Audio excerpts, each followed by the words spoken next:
And now we're going to come into one of these chimneys. These chimneys can grow up 40 to 50 meters in height.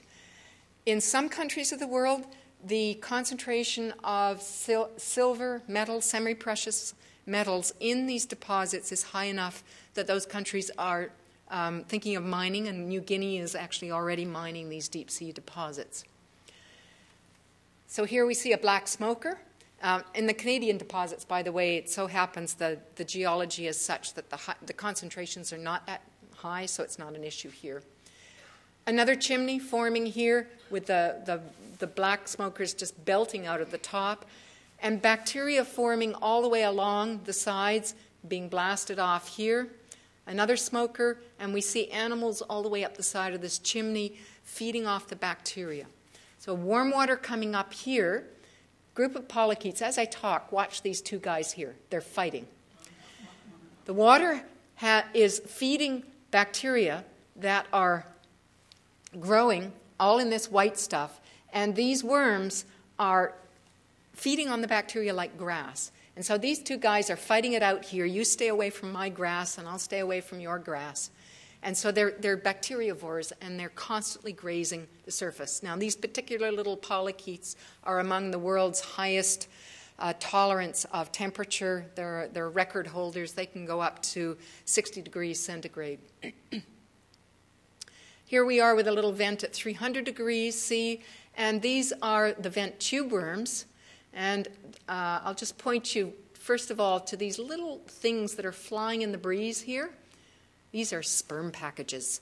The males are sending out their sperm on long lines, fishing for females. And you would never have seen this without the high definition.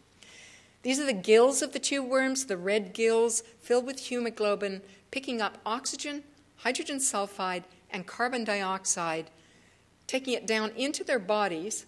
And they have no guts, but they have a body full of bacteria. And those bacteria are undergoing chemosynthesis, creating organic food for these worms.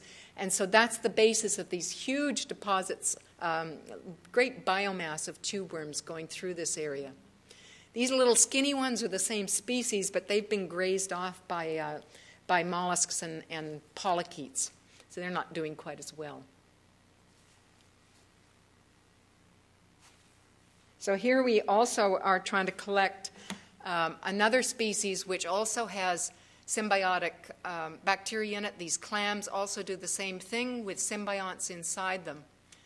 But unfortunately, we have somebody who's objecting to us collecting in his back garden. This is a deep sea spider crab. This is a species that was only known from 2 broken specimens before we found them all over the place out on the Endeavour segment. And they're quite common. And they're quite aggressive. They will go after the vehicle. This is a female, and she has a little spider in her claw right here. She also has a little bit of an itchy armpit that she's just trying to deal with there. And then, sorry about this. Let me see if I can get this going. No, my pointer's not working all that well here. So here are 2 spiders. They're mating. The guy on top, there's 16 legs going on there. And she's just taking care of that. Now we've got a close-up on her face here with all her mouth parts showing and her antennae moving away here.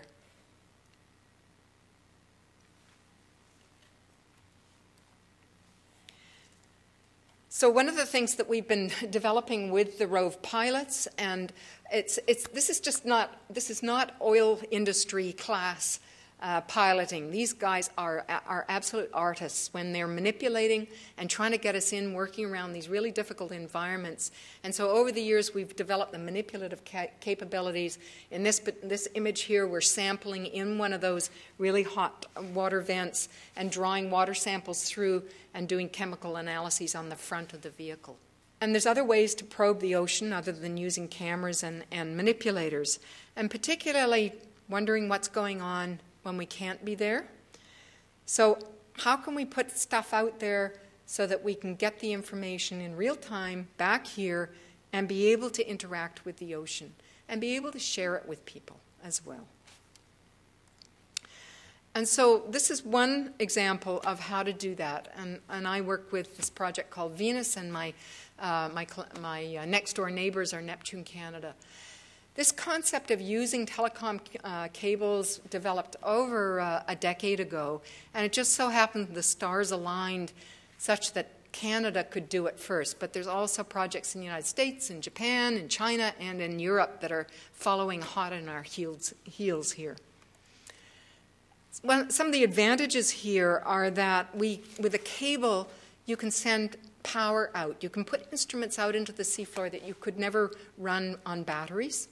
And not only that, you can bring back the information and be able to do it in high bandwidth rather than the lower bandwidth which we're usually stuck with. And we can begin to share things in a much better way. And so a student in Halifax was using our camera in Saanich Inlet on the island. The camera's down at 100 meters in depth, and she's moving that camera around as part of her project to take photographs back in Dalhousie. So Neptune Canada is an example of the far end here, and their vision was to instrument an entire tectonic plate. So here's going out to the Endeavour segment, that I've talked about already. And they have now deployed cables in last year and this year, instruments at 5 locations down into the deep basin and then up onto the shelf. And they've done a huge amount of stuff, but I'm just going to give you one little example here. So here's their big node going into the sea, into the ocean, with the backbone cable connected to it. The submersible then comes along and plugs in the instrument platforms. And so here's the cable coming back to the instrument platform, and on that platform we see a bunch of different instruments, such as the sonar, such as this current meter here, plankton pump. And so those are all wired in, wired back to shore, and wired to a data repository and to the scientists that are doing the research. One small example, here's Ropos going into the water, and slung underneath Ropos is a little crawler that Ropos put out on the seafloor, connected into Neptune, and it got the name Wally. So Wally the robot here is going across the seafloor, and it's being driven from Germany. And on the front of Wally is a camera and a bunch of sensors that can measure oxygen, methane, temperature. And so here's an example of the data from Wally, where we've got, Wally was moving here. We've got 4 weeks of data going across the bottom. Wally was moving around a little bit, but this up and down of the pressure, it's actually the tides going up and down on the surface, so you see our semi-diurnal tides.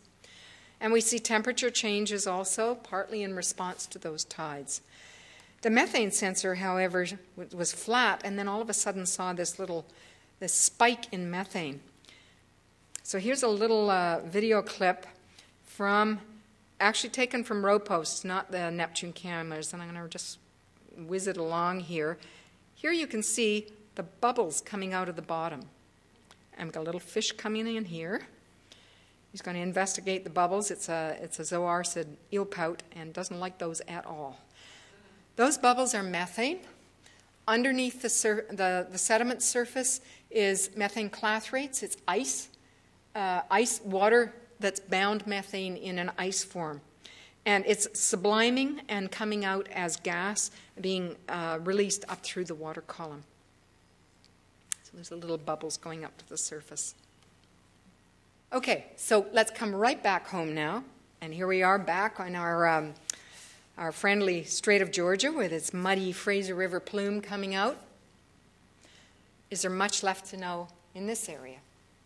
So this is the homeland of Venus, where we've also deployed some cables, much shorter ones, and we have a cable going out from the Iona sewage treatment plant, a delightful place to have a shore station, out into the middle of the Strait of Georgia, where we've got a number of sites under the plume.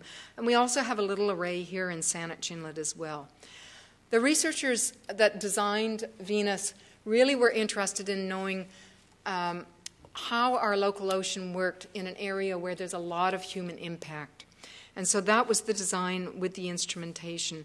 We're currently also instrumenting out, putting instruments on the ferries so we can know more about the surface And we'll also be putting in coastal radar on the end of the coal port, and a bunch of other gliders and AUVs associated with it. So anybody can get the data off Venus. It's open and free access data. This is one of our sponsors for this evening, so I thought I'd make sure I put it in. We've been working with local industry to help develop the capabilities. So they built our nodes, our big switching boxes on the seafloor, and OceanWorks now has an entire arm of its company dedicated to marketing these, and they've been able to make a number of sales around the world for deep water communication hubs. And so we're the same kind of idea as Neptune. You've got an array of instruments with data coming into the node, and from there it's being sent back via high-speed internet to a repository at University of Victoria and then out to the scientists.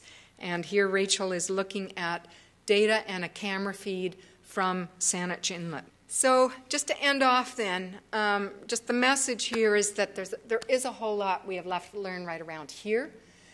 And part of that messaging is there's a lot going wrong with our oceans, but if we can learn to appreciate it more, understand what's going on, maybe that's a major step towards making better decisions. And we've got a lot we can build on with the technology that we can contribute.